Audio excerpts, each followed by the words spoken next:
셈의 하나님을 찬양하라 하는 제목으로 함께 은혜를 나누겠습니다. 우리가 지난주에는 8장 말씀 중심으로 해서 노아가 방주에서 나와서 처음 했던 일을 살펴봤습니다. 그게 뭐였어요? 그렇죠. 예배였습니다. 예배. 노아는 예배 중심의 삶, 예배를 가장 중요하고 우선으로 여겼던 그런 예배자의 삶을 살아냈다 하는 말씀을 드렸어요. 그리고 그 예배하는 노아를 통해서 하나님은 새로운 일들, 새로운 축복의 역사를 다시 시작하시는 그 내용들을 함께 살펴보았습니다. 그래서 이제 이 예배가 참 중요한데 오늘도 이제 예배에 대한 말씀이 또 나오거든요. 정말 예배는 아무리 강조해도 지나치지 않는 것 같아요. 여러분, 예배가 우리의 삶의 중심이 될 수 있기를 축복합니다. 가장 중요하니까 가장 먼저 하는 그런 예배자의 삶, 예배를 그렇게 가치 있게 여기는 여러분 되시기를 축복합니다. 오늘은 그거보다 조금 더 한 단계 깊이 들어가려고 합니다.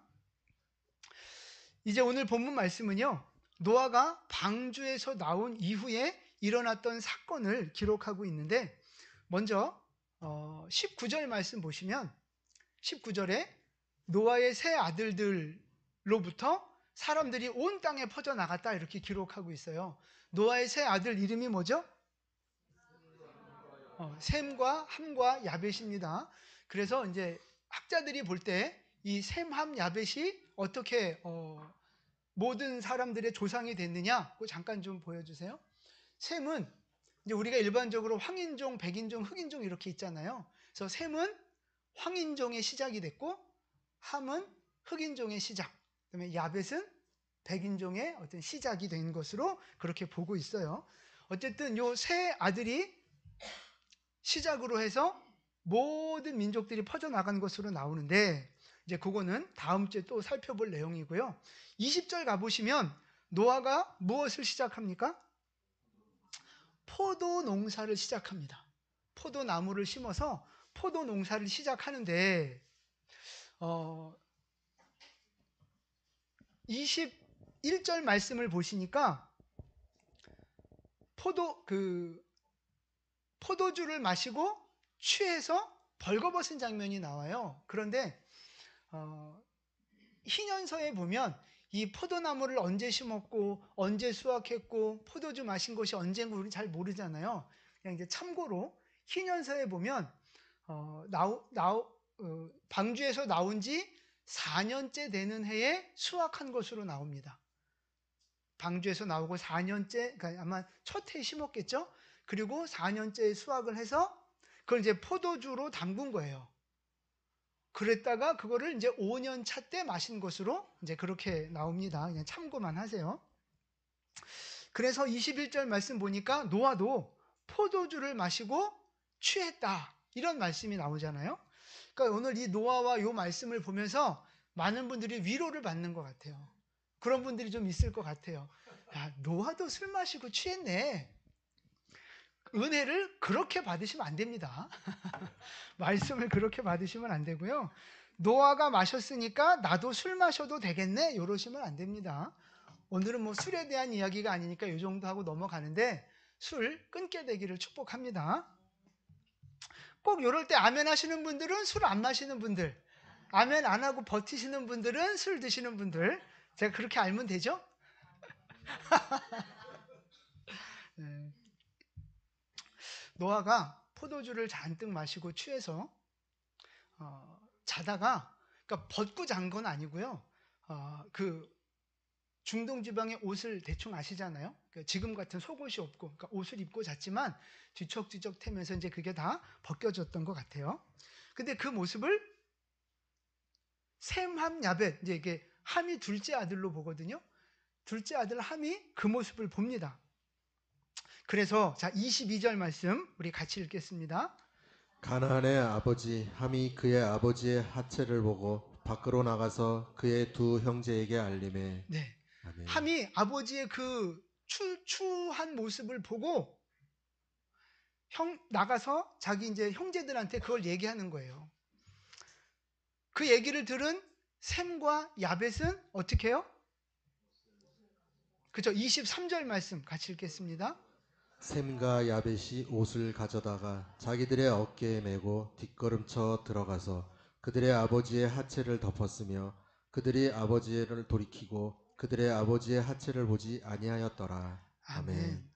그러니까 어깨에다가 옷을 걸치고 뒷걸음 쳐서 들어가서 그 아버지를 덮어드린 거예요. 아버지를 보지 않고. 그래서 나중에 노아가 술이 깨어 일어나서 그 모든 일들을 이야기를 듣고 어떻게 해요? 셈과 야벳은 축복하고 둘째 아들 함은 저주하는 말씀이 나와요. 자, 25절 말씀 보세요. 25절. 이에 25절입니다. 이에 이에 이르되 가나안은 저주를 받아 그의 형제의 종들의 종이 되기를 원하노라. 여러분 보세요. 지금 누구를 저주해요? 가나안을 저주해요. 가나안은 누구예요? 함의 아들입니다. 18절에 처음에 나왔는데 18절 보시면 함은 가나안의 아버지라 그래서 가나안과 함은 아버지와 아들 관계예요. 사실은 이 본문이 아주 유명한 난해 구절 중에 하나입니다. 성경에서 잘 해석하기 어려운 난해 구절 중에 하나인데 잘못은 누가 했어요? 아버지 함이 했어요. 근데 지금 저주는 누가 받아요? 아들 가나안이 받는다고요. 아니 그리고 희년설을 기준으로 이야기한다 그러면 지금 요때는 가나안이 태어나기도 전이에요. 가나안은 네 번째 아들이거든요. 함의 네 번째 아들. 방주에서 나온 이후로부터 자식들을 낳기 때문에 지금 요때는 가나안이 태어나지도 않았을 때예요. 아버지가 잘못했는데 태어나지도 않은 그 아들을 노아 입장에서는 손주잖아요. 손주. 손주를 저주해요? 여러분 그게 가능합니까? 여러분 화딱지가 나면 아버지가 아들을 때리고 저주할 수는 있어요. 그렇지 않아요? 아닌가요? 근데 할아버지들 잘 생각해 보세요. 손주 때릴 수 있어요? 손주 저주할 수 있어요? 괜찮으신가 보구나. 못해요. 손주 못해요, 여러분. 근데 이게 지금 노아는 그 손주를 저주하는 것으로 보여지고 아버지의 잘못을 손주한테 뒤집어 씌우는 것과 같은 그런 모양새가 나온다 이 말이에요. 그래서 이게 대표적인 난해 구절 중에 하나인데 우리가 보고 있는 요 개역 개정 성경만 보면 이게 잘 풀어지지가 않아요. 그런데 원어를 조금 더 깊이 보고 다른 번역들을 참조하면 거기에 해답이 나옵니다. 자, 25절 다시 보시면 가나안은 그러니까 노아가 하는 말이에요. 가나안은 저주를 받아서 형제들의 종들의 종, 그러니까 가장 낮은 종을 말하는 거예요. 종들의 종이 되기를 원하노라 이렇게 말하잖아요. 그러니까 노아가 화딱지가 나서 너는 저주를 받았으면 좋겠다 이렇게 말하는 것처럼 번역이 돼 있는데 사실 이 번역은요 조금 더 올바르게 하면 종들의 종이 될 것이다 라고 하는 아주 예언적인 선언이에요. 선언. 그래서 앞에 화면을 좀 보시면요 되기를 원한다라는 말이 원어 성경에는 하야라는 단어로 쓰여져 있는데 이거는 그렇게 된다 그렇게 그런 일이 일어난다라고 말하는 그냥 그런 말인 거예요. 그래서 새번역 성경에서는 어떻게 요 25절을 어떻게 번역했느냐 하면 같이 한번 읽어볼까요? 가나안은 저주를 받을 것이다. 가장 천한 종이 되어서 저의 형제들을 섬길 것이다. 아멘. 가나안이 저주를 받으면 좋겠다 이게 아니고요. 저주를 받게 될 것이다. 형제들을 섬기게 될 것이다. 이런 어떤 예언적인 선포를 지금 하고 있는 거예요. 그러니까 여러분 노아도 예언자에 속한 사람으로 우리가 봐야 되는 거예요. 하나님과 계속 교제하면서 미래의 일들을 받고 예언적인 일들을 했기 때문에 노아도 그런 관점에서 본다면 하나님이 주시는 감동을 받아 그대로 말을 한 거죠. 이거는 야곱이 그 죽기 전에 12 아들들을 축복한 거하고 똑같아요. 거기 보면 막 약간 이렇게 저주 같은 것도 나오고 하거든요. 근데 아버지가 죽기 전에 자식들을 저주하는 아버지가 어디 있어요? 그건 다 그 하나님의 감동을 따라 예언적인 선포를 하는 거예요. 선지자적 사명을 감당하는 거죠. 그렇게 보시면 좋아요. 그리고 보세요. 27절 말씀에도 보시면 이것도 역시 노아가 이제 셈과 야벳에게 하는 말인데 27절에 하나님이 야벳을 창대하게 하사 셈의 장막에 거하게 하시고 가나안은 그의 종이 되게 하시기를 원하노라 돼 있잖아요. 요것도 아까 그 단어랑 똑같은 단어예요. 하야라는 단어를 썼어요. 그렇게 될 것이다, 된다 이렇게 선포하고 있는 거예요. 그럼 이제 좀 오해가 풀리시죠? 노아가 그 둘째 아들이 한 일을 보고 화딱지가 나고 막 분이 올라와가지고 막 감정적으로 저주를 퍼부은 게 아니라는 말씀이에요. 함의 잘못에 대해서 그 가문 속에 이제 어떤 일이 일어날지에 대한 예언적인 선포를 한 거죠. 노아 그런 사람 아닙니다, 여러분. 그리고 성경도 우리 하나님도 그런 분 아닙니다. 오해가 없기를 바라고요. 자, 그래서 이제 22절 말씀을 다시 돌아가 보시면 함이 아버지의 그 추한 모습을 보고 밖에 나가서 형제들한테 알리잖아요. 그런데 22절 맨 끝에 형제들에게 알림해라고 하는 이 단어가요. 그냥 형제들한테 가서 이렇게 있는 사실 그대로를 말한 게 아니에요. 아버지가 포도주 드시고 취해서 지금 저렇게 누워 계신다, 주무시고 계신다. 요 객관적인 사실만 전달한 게 아니라는 말입니다. 그럼 뭘 말한 거예요? 비난한 거예요. 요 알리다라고 하는 단어가 고발한다, 비난한다, 지적한다 이런 의미가 있는 단어예요. 그러니까 지금 함은요 아버지의 그 술 취한 모습을 보고 아버지가 어떻게 보이는 거예요?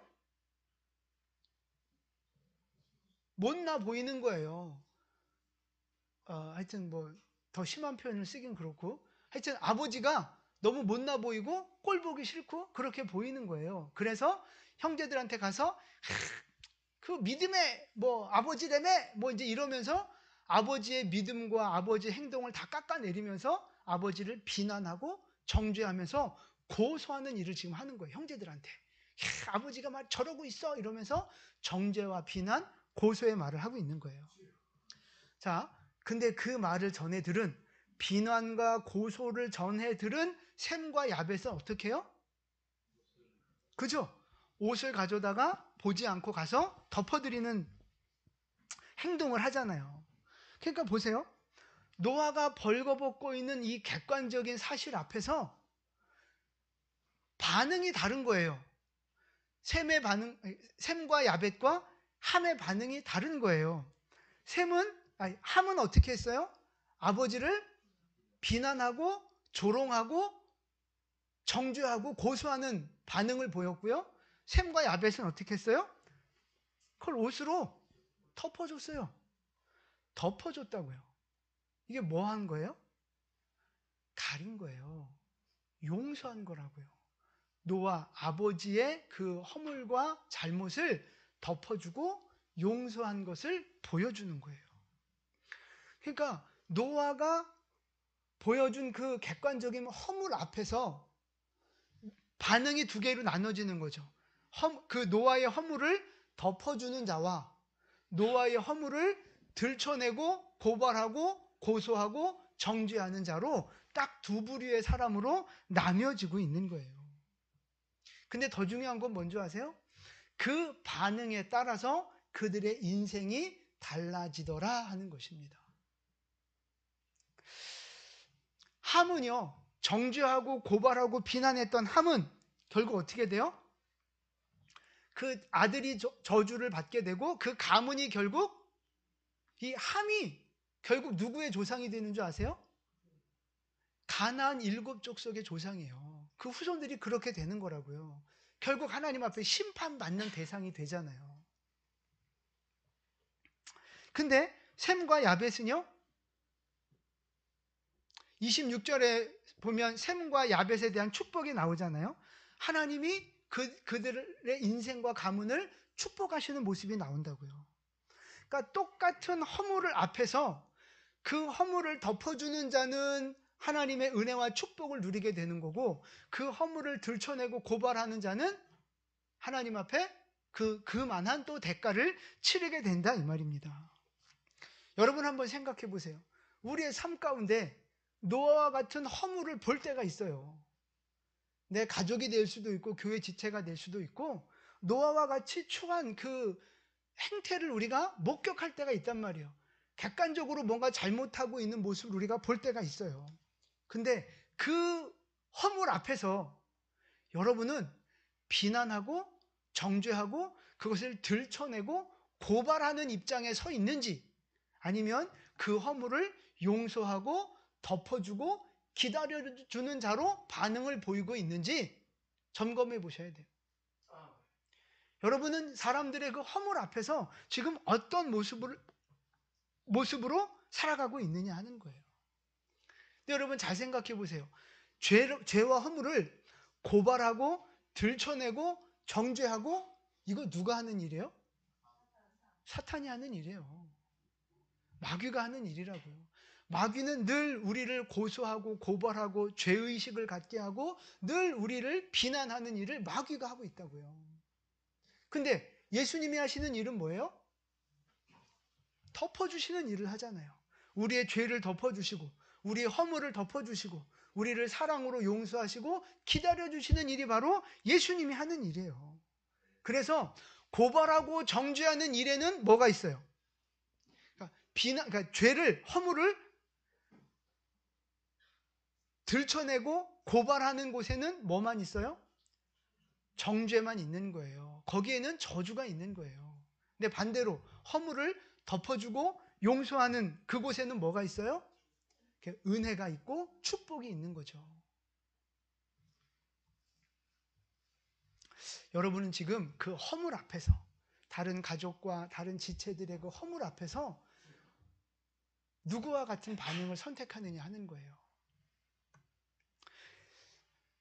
여러분이 정죄한다 그래서 여러분 보고 여러분이 마귀입니다 뭐 이렇게 말하는 게 아니라, 마귀가 하는 일들을 우리가 하면 안 된다는 말씀인 거예요. 그래서 예수님도 베드로 보고 뭐라 그랬어요? 사탄아 내 뒤로 물러가라, 그렇게 선포하셨잖아요. 자, 요한 1서 3장 14절 말씀 같이 봉독합니다. 우리는 형제를 사랑함으로 사망에서 옮겨 생명으로 들어간 줄을 알거니와 사랑하지 아니하는 자는 사망에 머물러 있느니라. 아멘. 여러분 이 말씀 정말 잘 보세요. 형제를 사랑함으로 사망에서 옮겨 생명으로 들어간 줄을 안다는 거예요. 반대로 사랑하지 않는 자는 사망에 머물러 있다는 거예요. 자, 내가 생명의 은혜를 누리고 있고 내가 구원받은 자라는 사실을 뭘로 증명한다는 거예요? 형제 사랑으로 증명한다는 거예요. 내가 사망에서 옮겨 생명을 얻은 자로 하나님의 자녀라고 하는 그 사실을 증명하는 건 형제 사랑이라는 거예요. 형제 사랑. 반대로 그러니까 형제를 사랑하지 않으면 나는 여전히 어디 있다는 거예요? 사망 가운데 머물러 있다는 거예요. 그러니까 내가 구원받은 자인지 아닌지, 생명이 있는 자인지 아닌지 뭘 보고 판단할 수 있다는 거예요? 형제를 사랑하느냐 안 하느냐를 보면, 영혼을 사랑하느냐 안 하느냐를 보면 내가 진짜 구원받은 사람인지 아닌지가 대충 드러난다 이 말씀이에요. 여러분, 생명 얻은 증거는요 형제를 향한 사랑입니다. 이웃을 향한 사랑이에요. 여러분 구원 받으신 거 맞죠? 예수님이 여러분의 주인 되시고 여러분 하나님의 자녀 된 거 맞으시죠? 뭘로 증명하시겠어요? 형제 사랑으로 그걸 증명해 내셔야 되는 거예요. 그럼 여러분 다시요. 여러분의 가족 중에 허물이 있는 사람이 있어요. 우리 교회 지체 중에 허물이 있는 사람이 있어요. 그 약함과 허물을 보시고 여러분은 어떤 선택을 하십니까? 함과 같이 고소하고 비난하고 들춰내고 그런 선택을 하십니까? 아니면 샘과 야베처럼 그 허물을 덮어주고 용서하는 자로 살아가고 계십니까?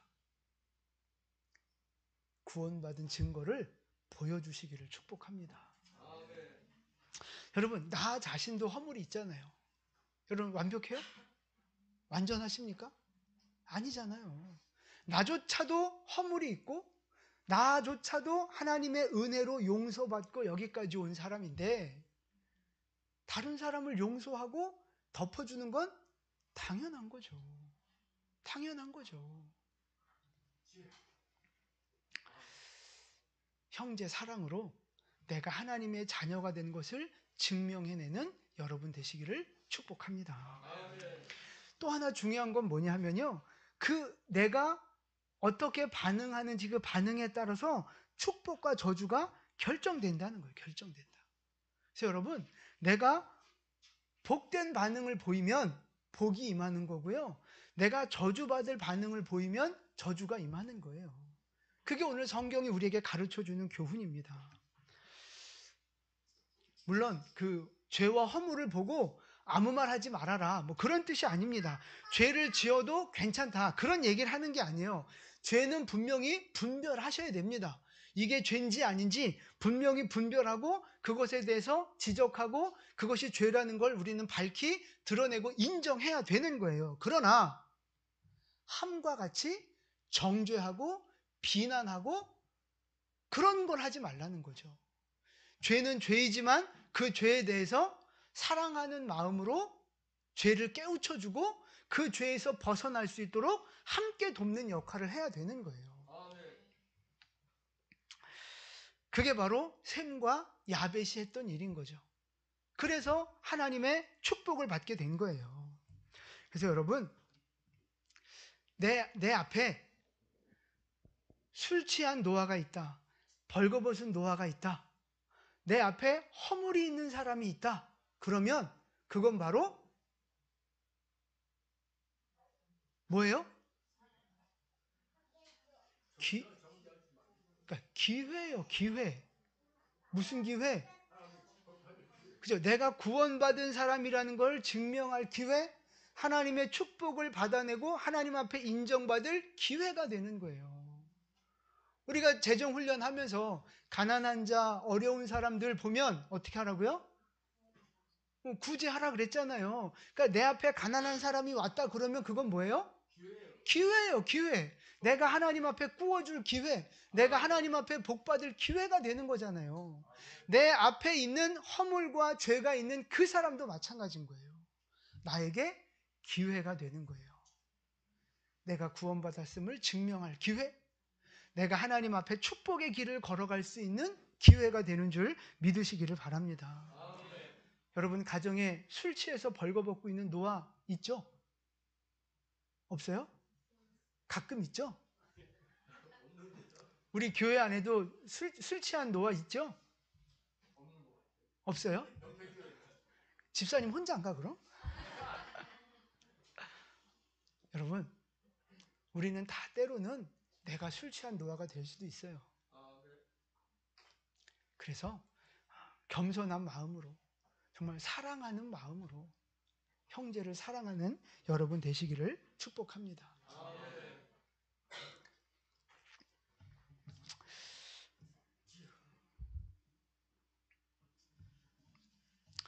자, 이제부터가 중요한 건데요. 셈의 그 덮어주는 사랑, 허물을 용서하고 덮어주는 사랑, 그것이 왜 중요하냐 하면요.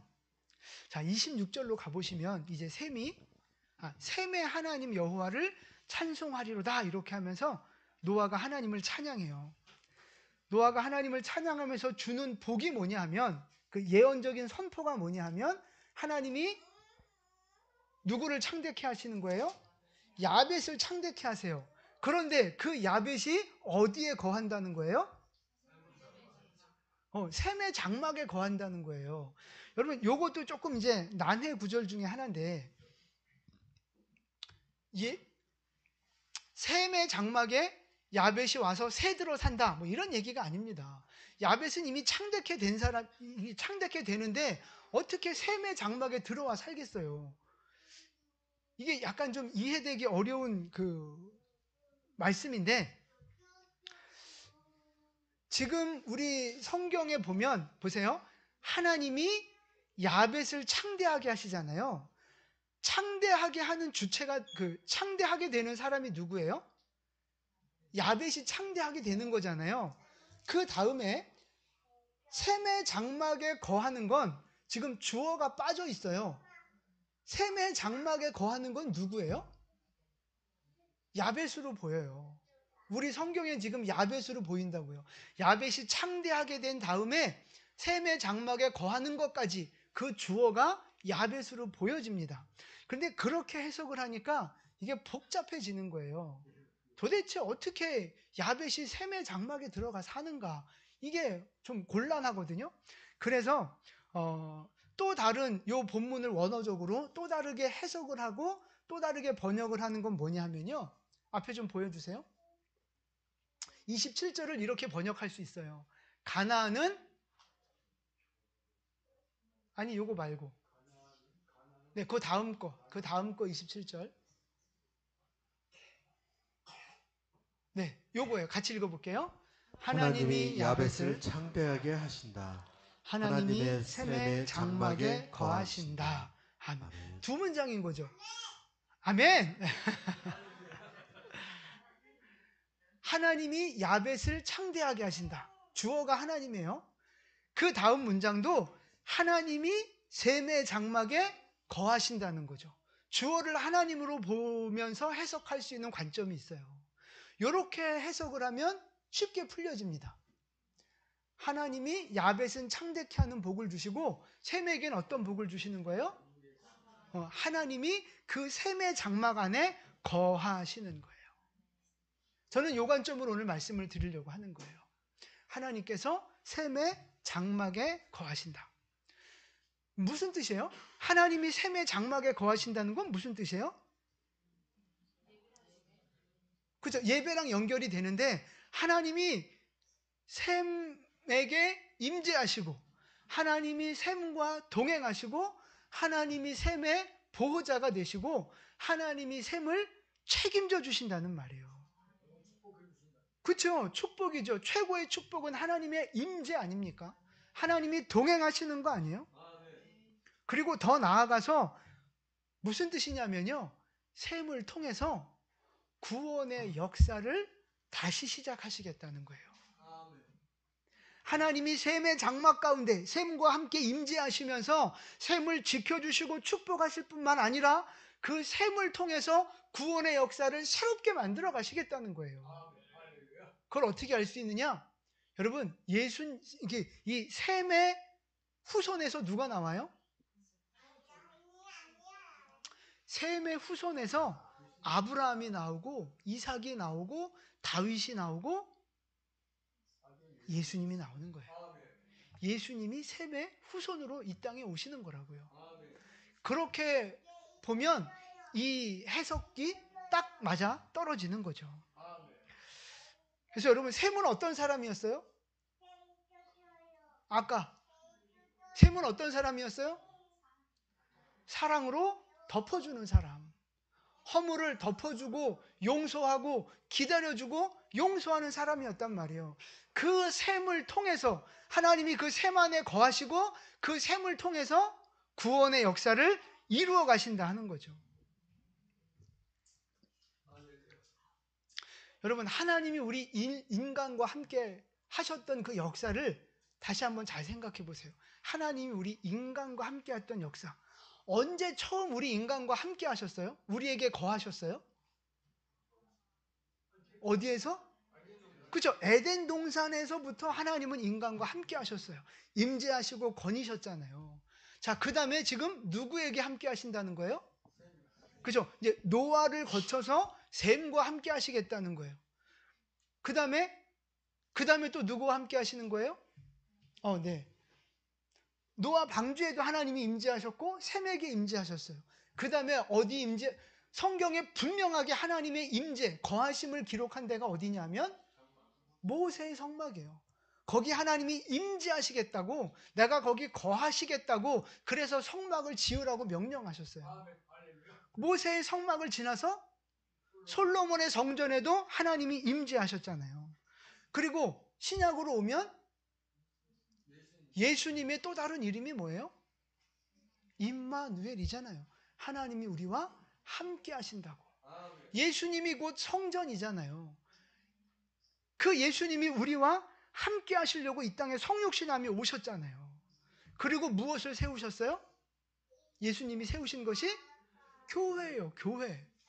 교회에 성령이 임재하시면서 교회가 세워지고 결국 성령 받은 우리가 뭐가 돼요?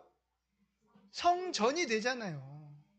그러니까 임마누엘 예수님이 이 땅에 오시며 우리와 함께 하셨고 그분이 세우신 교회 안에 교회 위에 성령님이 임재하셨고 교회를 이루고 있는 우리 한 사람 한 사람이 바로 성전이잖아요. 하나님이 임재하시는 성전이 된 거잖아요. 이게 하나님이 우리 인간들과 함께 거하시는 역사의 흐름이에요. 그래서 지금은 내 안에 성령님이 계시고 내가 성전인데 이 성전이 언제 완성이 돼요? 그렇죠. 예수님이 오시고 새하늘 새 땅에 들어가면 거기에서 완전한 하나님의 임재가 우리에게 이루어지는 거예요. 완전한 임재가. 여러분 잘 생각해 보세요. 천국에 새하늘 새 땅에 성전이 있습니까? 없습니까? 새하늘 새 땅에 성전이 있어요? 없어요? 있어요? 없어요? 없어요? 있어요?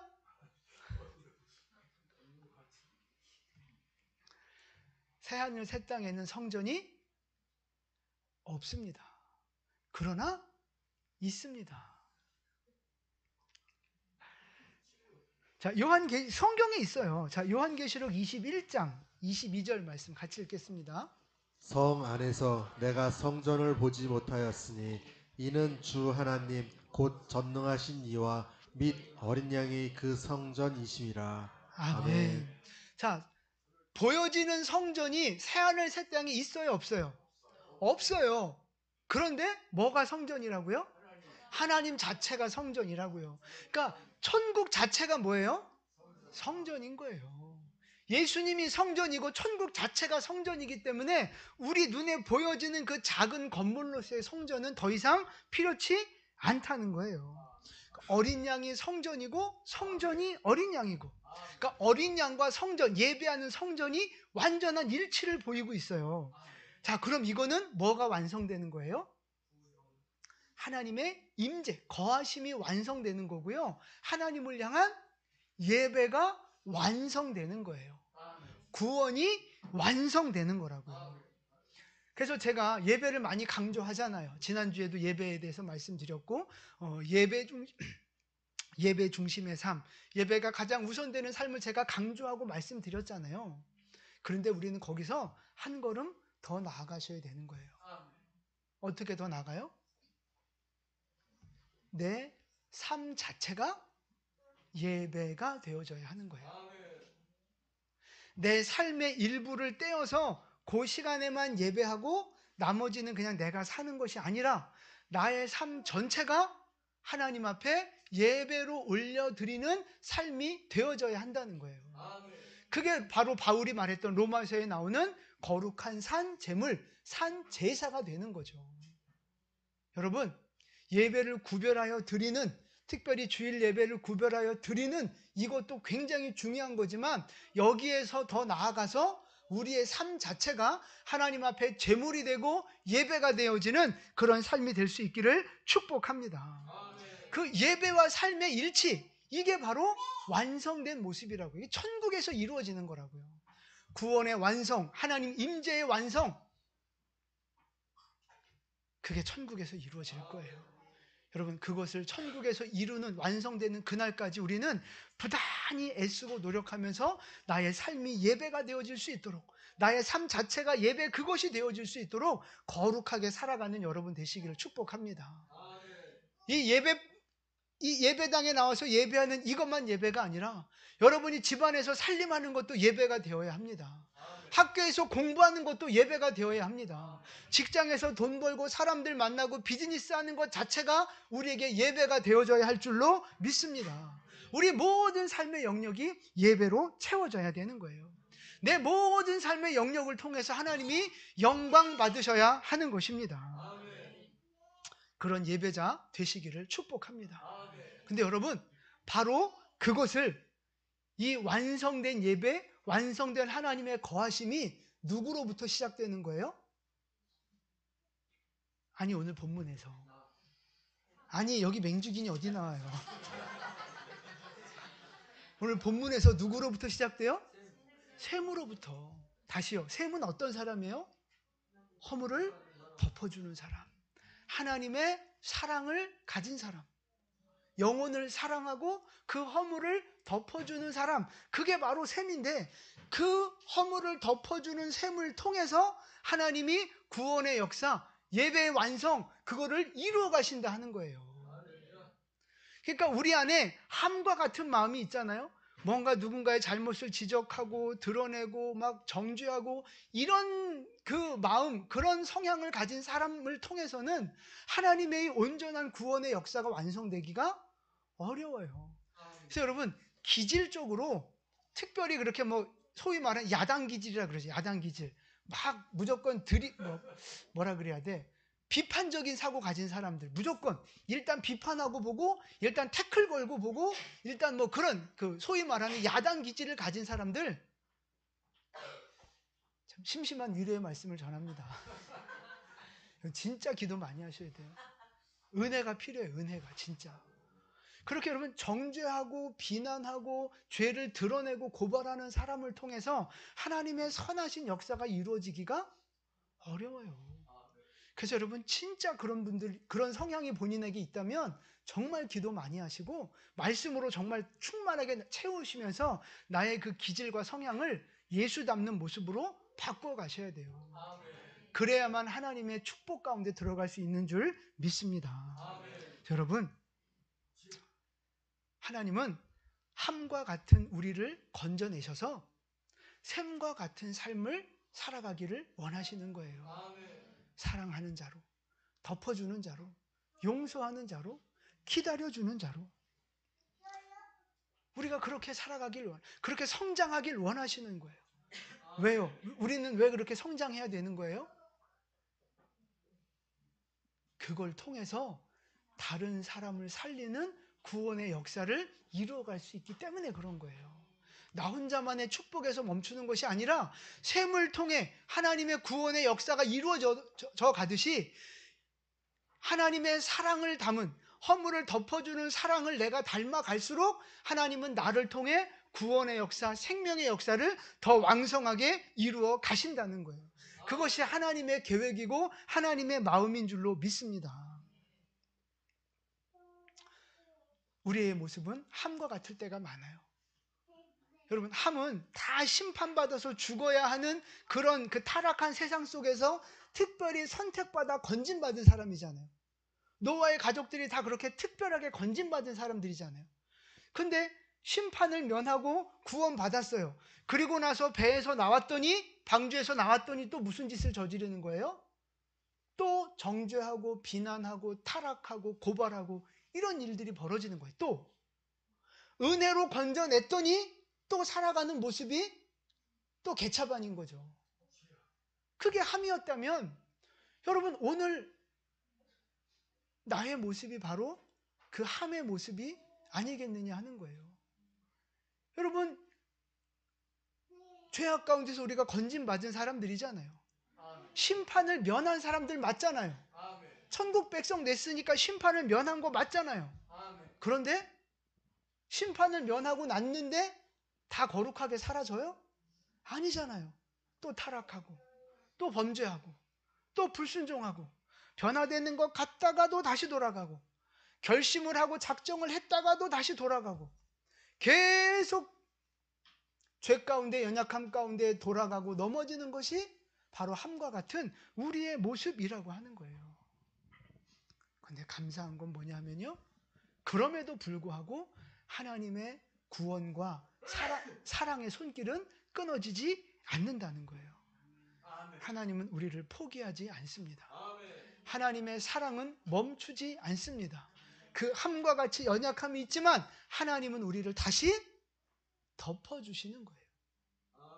하나님은 다시 우리를 용서해 주시면서 우리에게 새로운 기회, 우리 안에 새 일을 행하시는 축복의 역사를 다시 이루어 가시는 줄 믿으시기를 바랍니다. 그래서 지금은 내가 함과 같지만 하나님은 나를 샘과 같은 자로 다시 일으켜 세우시고 완성시켜 가시면서 나를 통해 구원의 역사를 계속 이루어 가기를 원하시는 거예요. 여러분, 샘의 장막에 거하시는 하나님, 그 하나님이 오늘 내 안에 거하시고 여러분 안에, 우리 교회와 가정 안에 거하시는 줄 믿으시기를 바랍니다. 내 안에 거하시기 때문에 이제 나를 통해 하나님은 구원의 역사, 기적의 역사, 새로운 역사들을 만들어 가실 거예요. 하나님은 그 역사를 나를 통해 만들어 가실 거예요.